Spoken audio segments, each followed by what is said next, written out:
पांढरा सोन्याचा जिल्हा म्हणून ओळख असलेल्या यवतमाळ जिल्ह्यामध्ये चालू जानेवारी महिन्यामध्ये एकूण 22 शेतकऱ्यांनी आर्थिक नैराश्याच्या गर्तेत जीवन संपविल्याचे शासन आकडेवारीतून हे विदारक वास्तव समोर आलेलं आहे।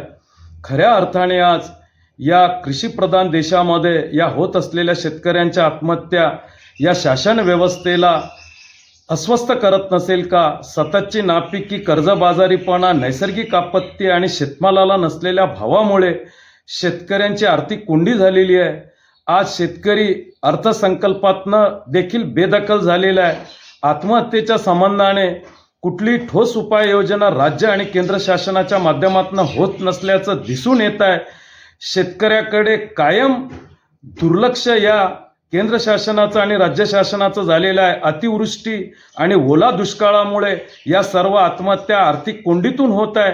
मी आपल्या माध्यमातून राज्य आणि केंद्र शासनाकडे मागणी करतो की केंद्र शासनाने अतिवृष्टीची आणि सरसकट कर्जमुक्त करून राज्य शासनाने शेतकऱ्यांना दिलासा द्यावा, अन्यथा या आत्महत्येचं सत्र हे थांबणार नाही।